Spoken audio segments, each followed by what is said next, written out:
Hey,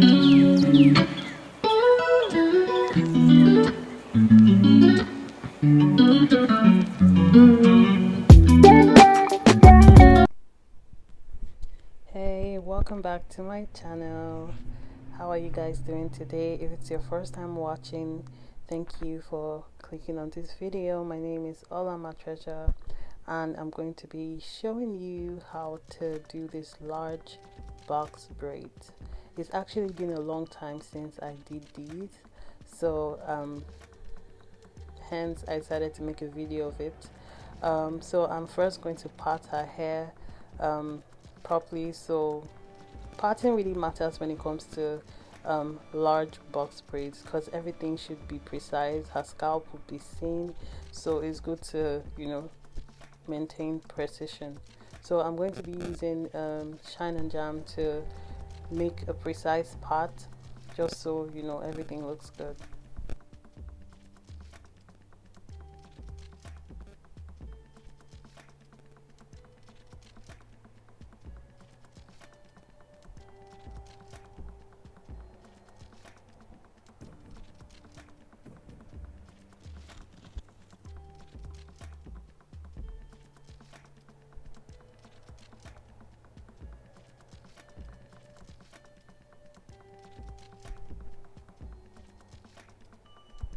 And then for this bottom area, I'm going to make 3 large parts, and using the shine and jam, you're going to make sure that everything is laid nice and clean. And then for this, I'll be using the rubber band method, because for box braids it's easier to do it this way, for really nice and precise parts.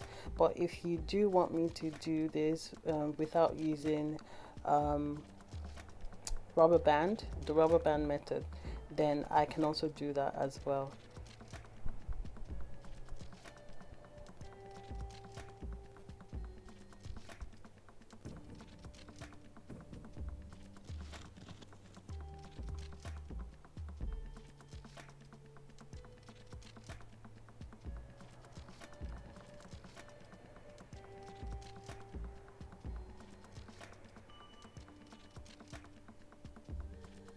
She has a lot of hair and so full and healthy.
For this next section, I did 4 parts. Remember, I did 3 the first time, so you just want this to lay perfectly against each other so you don't see too many spaces. So everything I did in total, the parts that I did in total were about 21 parts, if I remember correctly. I did like 6 rows in total, 4 rows at the back and 2 rows in the front. Now for some people that may be too many braids for large box braids, but for me that's the right proportion. So for this look I'm going to be using the true braid and also Rastafari braid. My client was the one that provided this hair because she just loves doing colors, and you know they suit her pretty good. So yeah, those are the hair that we're going to be using for this look. So now I am going to use the wrap method to braid the box braids. For me, this method was the one that gave me the most coverage. I didn't want her hair to show too much. I tried my best to tuck it in. Hopefully my best could be better next time, but I did my best for now. So yeah, the wrap method helped me be able to hide it, especially towards the root. I kind of struggled a bit to hide it towards that area, but I did my very best.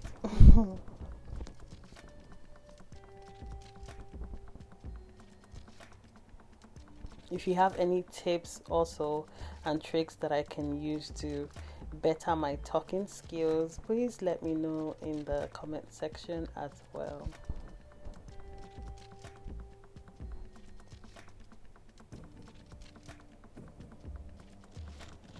I just realized my arm was blocking this. Sorry about that, guys. And make sure that you always use mousse as you go to apply on her actual hair, because she has type 4B, for between 4B and 4C hair. So I mean her hair is really thick as well, so make sure that you use mousse to try to tuck her hair in.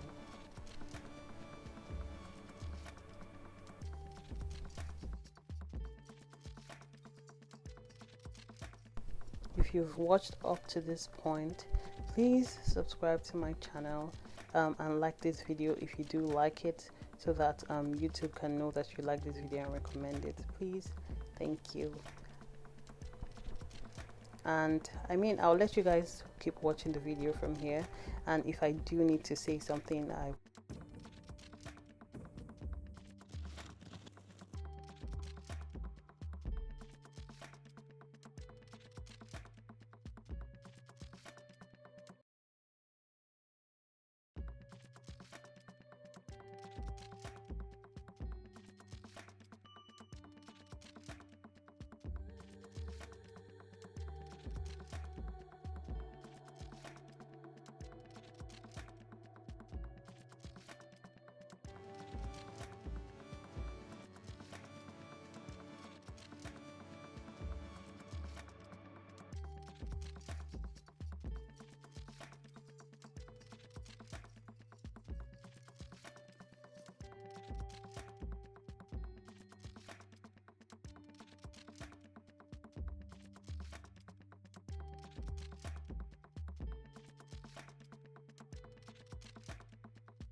and now we're down to the very last braid. Does any other braider get the sigh of relief when they're down to the last braid? I don't know about you, but I always have a sigh of relief anytime I get to the last braid, and I actually enjoy the finishing look of braiding as well. Now where I'm going to use castor oil to oil my client's scalp, just to, you know, nourish her scalp.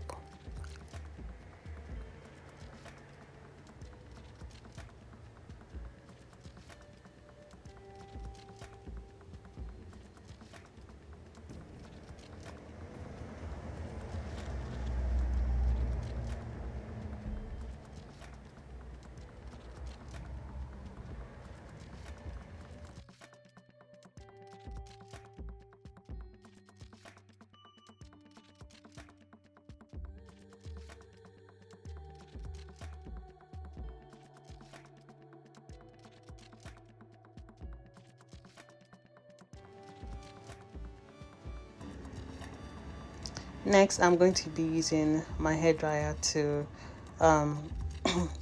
apply some heat on the hair so that it can remove all the extra feathers that I wasn't able to remove when I trimmed the hair. This trick, I mean, it's really good. A friend of mine taught me this trick. Call Me Jessica is her name. You can find her here on YouTube as well. So yeah, guys, this is the finished look. Please make sure to subscribe and like this video if you like it. You can recommend any other thing that you would like to see, any other video that you would like to see on my channel as well. I'm open to ideas and constructive criticisms as well. Thank you guys so much for watching my video, and have a very blessed day.